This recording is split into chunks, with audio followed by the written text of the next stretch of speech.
Hello বন্ধুরা, আপনারা যদি আজকের মুভি দেখার জন্য ক্লিক করেছেন তাহলে আপনি অবশ্যই সঠিক জায়গায় ক্লিক করেছেন। আজকে মাথাপটা ফিল্ম স্টুডিওতে আপনাকে স্বাগতম। আজকে আমি আপনাদের মাঝে দেখিয়ে দেবো যে এই রাজকুমার মুভিটি আপনি কোথায় গেলে পাবেন এবং কীভাবে পাবেন এবং কোথায় গেলে দেখতে পারবেন।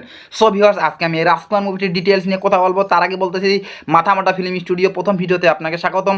এই ভিডিওতে আমি আপনাদেরকে জানিয়ে দেবো যে রাজকুমার মুভিটি আপনি কোথায় গেলে পাবেন এবং কীভাবে দেখবেন। তার আগে আপনাকে কী করতে হবে, আমার এই চ্যানেলে একটি লাইক দিয়ে সাবস্ক্রাইব বাটনে সাবস্ক্রাইব করে পাশের বেল আইকনটি বাজিয়ে দিতে হবে। সো ভিউয়ার্স, লাইক এবং সাবস্ক্রাইব করতে কখনো কিন্তু ভুলবেন না। চলুন বন্ধুরা, আজকে আমি এই মুভির কিছু গুরুত্বপূর্ণ এবং ডিটেলসে কথাবার্তা আপনাদের মাঝে তুলে ধরবো। তার আগে আপনারা আমার ভিডিওটিতে একটি লাইক এবং সাবস্ক্রাইব বাটনে সাবস্ক্রাইব করে পাশের বেল আইকনটি বাজিয়ে দিবেন।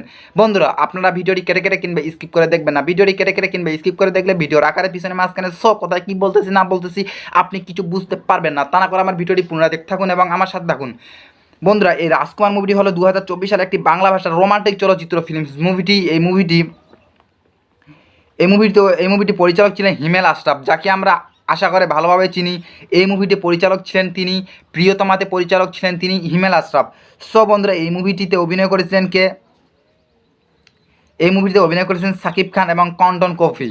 এই নামটি শুনলে আমার কী যেন একটা ফিলিংস জাগে বন্ধুরা। আমি তা যাচ্ছি না, আপনাদের মাঝে সংক্ষিপ্ত কথা শেষ করব। আপনি এই 2 থেকে 3, 4, 5 মিনিটের ভিডিওটি দেখলেই আপনি বুঝতে পারবেন যে এই মুভিটি আপনি কোথায় গেলে পাবেন এবং কীভাবে দেখবেন।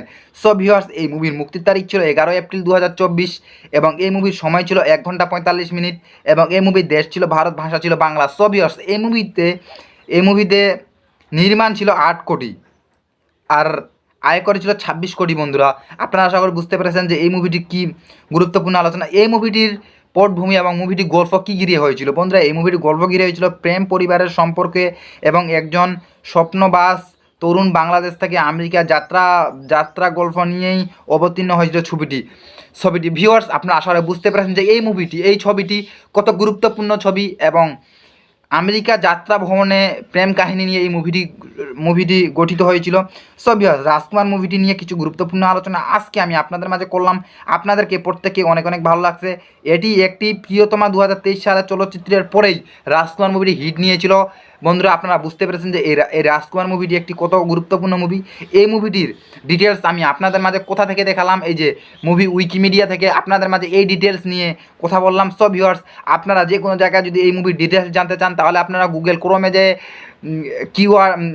উইকিমিডিয়া নামে সার্চ দিবেন, যে কোনো জিনিস দিয়ে আপনি সেখানে এই জিনিসের গুরুত্বপূর্ণ সব কিছু জিনিস পেয়ে যাবেন। সো ভিউয়ার্স, আশা করি আমার ভিডিওটি আপনাদেরকে দেখার জন্য অনেক অনেক ধন্যবাদ। ভিডিওটি দেখছেন, আমাকে অনেক ভালো লাগছে। ভিডিওটি ভালো লাগলে আমার এই চ্যানেলে অবশ্যই একটি লাইক করবেন, সাবস্ক্রাইব বাটনে সাবস্ক্রাইব করবেন এবং পাশের বেল আইকনটি বাজিয়ে দিবেন। বন্ধুরা, বেল আইকনটি বাজিয়েও কিন্তু ভুলবেন না। বেল আইকনটি বাজিয়ে দিলে এরপরে ভিডিও আপনার কাছে পৌঁছাবে অতি তাড়াতাড়ি। সো ভিউয়ার্স, ভালো থাকবেন, সুস্থ থাকবেন। এরপরে ভিডিও আসার জন্য আমার পাশে থাকবেন। ভালো থাকবেন, সুস্থ থাকবেন। ধন্যবাদ।